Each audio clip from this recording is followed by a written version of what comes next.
हमला हुआ है, ये गलत हुआ है। जो भी किया है उसको पुलिस जो है उसके खिलाफ कार्रवाई करेगा।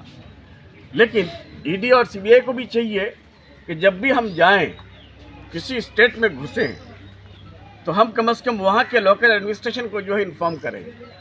आप ही के घर में 10 आदमी बंदूक लेके चले आया रात के अंधेरे में, आप क्या करेंगे? आप तो यही समझेंगे कि ये कौन है। और जब लोगों की भीड़ जमा हो जाती है तो फिर उस वक्त जो है उस भीड़ को कंट्रोल करना मुश्किल हो जाता है। तो लोकल थाना होता है, लोकल एसपी होता है, लोकल एसडीपीओ होता है, एक तरफ वो ईडी सीबीआई को जलाना चाहिए। एक मरतबा पंतापारा में हमारा एक ऑफिसर बिहार का मारा गया था, सिविल ड्रेस पर आया था।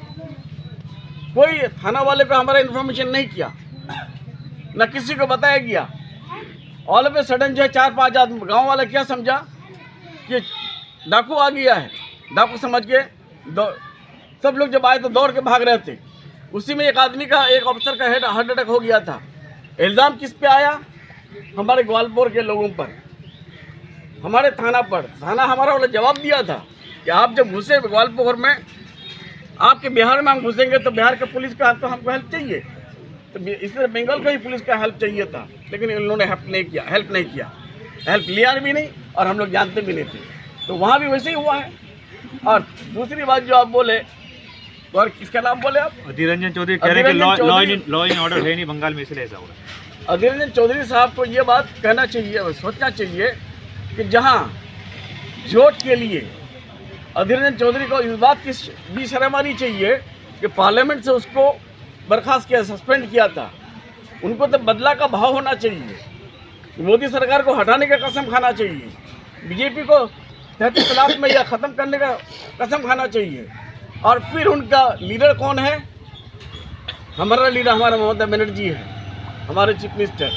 हमारा लीडर के ऊपर हमारा पार्टी का कैप्टन है, हमारे पार्टी का लीडर है, नेत्री है। कौन? ममता बनर्जी। उसके ऊपर हमको बोलने का कोई अधिकार, ना कोई हैसियत, ना कोई औकात है। ठीक इसी तरह से वजीर बाबू को भी चाहिए था कि जो भी बात बोलना हो वो जाके दिल्ली में बात करें, मैडम सोनिया जी से और मल्लिकार्जुन खड़गे जी से बात करें, वहाँ सीट का बंटवारा चाहिए। यहाँ मीडिया को बोल करके सिर्फ इंडिया जोट को कमजोर करने की कोशिश कर रहा है। और कमज़ोर नहीं, हमको तो कभी कभी शक होता है कि एक मरतबा सुमित अधिकारी साहब जब हमारे पार्टी में थे तो वो हमको एक मरतबा बुला के बोल रहे थे कि कुछ लोग जो है कांग्रेस का, खास तौर से उसका नाम बोल के बोला था, और कुछ लोग और दूसरे पार्टी का, इन लोगों का जो है गठबंधन है, इन लोगों का इंटरनल अलायंस हो गया है आपका बीजेपी के साथ, जिसकी वजह से 2019 में ये लोग अपना वोट को शिफ्ट किया था बीजेपी की तरफ, जिसकी वजह से 1800 सीट पा गया था बीजेपी। और 2021 में हमको हमारे पार्टी को, हमारे दीदी को हटाने के लिए कांग्रेस और सीपीएम का जोट हुआ। एक मरतबा धक्का देकर अपने वोटर को बीजेपी में धकेल देंगे और दूसरे दिन कहेंगे कि फिर आ जाइए हमारे पार्टी में। ऐसा नहीं होता है डेमोक्रेसी में। पार्टी हम जो करें ईमानदारी से करना पड़ेगा। तो क्या सर आप ये कहना चाहते हैं अधीर रंजन चौधरी हुए अगर बीजेपी से मिला हुआ नहीं है वो, तो फिर उनको सोनिया जी से क्यों नहीं बात करते हैं? मल्लिकार्जुन खड़गे से क्यों नहीं बात करते हैं? इंडिया जोट में ये बात क्यों नहीं उठाते हैं? यहाँ मीडिया में फूंकते हैं खाली, और मीडिया वाले इस बात को उछालते हैं। इससे सब लोगों की शक जाहिर हो गया है कि वो शायद बीजेपी से इंटरलिंक्ड है, उसका कोई लिंक है।